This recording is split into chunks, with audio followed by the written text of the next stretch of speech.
Let's talk trash. Now, I realize trash isn't something people typically like to think about. You sort of just want to put it away and let the city take care of it for you. But what if you knew a third of what you're putting into your recycling bin is ending up at the landfill?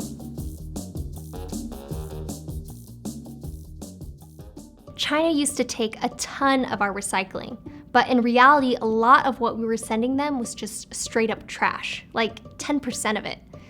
And 10% might not seem like a lot, but we were sending them 4,000 shipping containers every single day. So when you do the math, that's 400 whole shipping containers full of garbage going from the US to China on a daily basis. Now in 2018, China decided that they didn't want to be the world's landfill anymore. So they announced that they're only going to accept shipments with less than 0.5% of trash, or what the industry calls contamination. That's a nearly impossible standard for US recycling processors to meet, because while the cost of cleaning and sorting recycling has gone up, the amount of money they can make from selling it has plummeted. As a result, the recycling markets are in a tailspin. But how does that affect you at your home today? First off, a lot of recycling companies used to give cities money for the privilege of picking up your recycling at your curb. Now those roles have reversed, and those same companies are asking to be paid more and more to do the job. So you might start feeling it in your wallet as cities start coming to you to cover the costs. Also, some industry experts believe that a third or more of what you're putting in your recycling bin is just ending up at the landfill. That means your trash is taking 2 trips to get to the dump, which is just inefficient. So we know the recycling industry is in crisis, and I want to know how that's affecting recycling here. Today, I'm going to try and follow it. Uh-oh. Someone got a plastic bag. I'm going to take that out because I know that's not recyclable.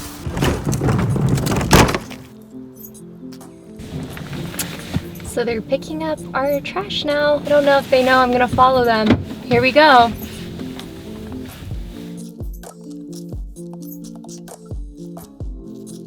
Once a truck comes and picks up your bin, they take it to what's called a material recovery facility.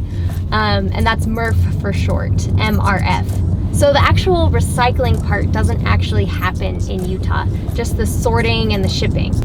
Okay, so here the trucks are going into Rocky Mountain Recycling. This is a MRF, like I told you about.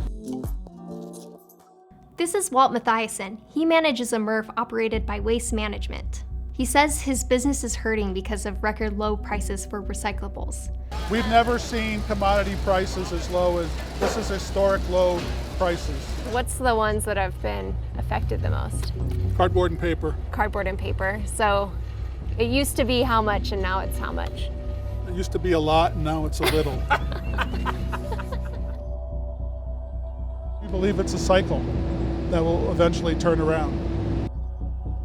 After talking to Walt at the MRF, we decided to visit the landfill to see what happens to those materials he says he can't sell because they're contaminated. Now you can start to smell a little bit. This is Mark Hoyer. He's the former manager of a multi-city landfill in South Jordan, Utah.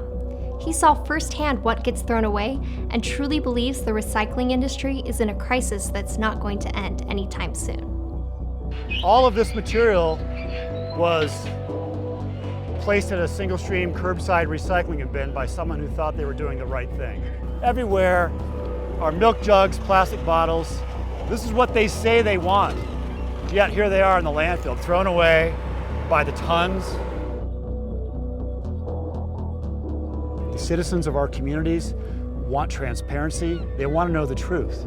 They feel hurt and maybe disenfranchised when they find out that they've been carefully recycling as they've been told, just to find out it's being all thrown away anyway. If you're not 100% sure something can be recycled, just throw it away. Don't put it in your recycling bin. Keep recycling the valuable stuff. That's plastics with the number 1 or 2 on the bottom, things like water bottles or laundry detergent containers. Also keep putting aluminum cans and clean cardboard into your bin. Focus less on mixed paper, stuff like junk mail, and low-value plastics, things like single-use food containers. You might also want to think about reducing your waste, buying less plastic, using less, and throwing less away. Good to see all our hard work, all these newspapers Yep. coming to you. comment below to tell us how recycling's changing in your area. If you liked this video, please give us a like, and if you want to see more videos like this, please hit subscribe.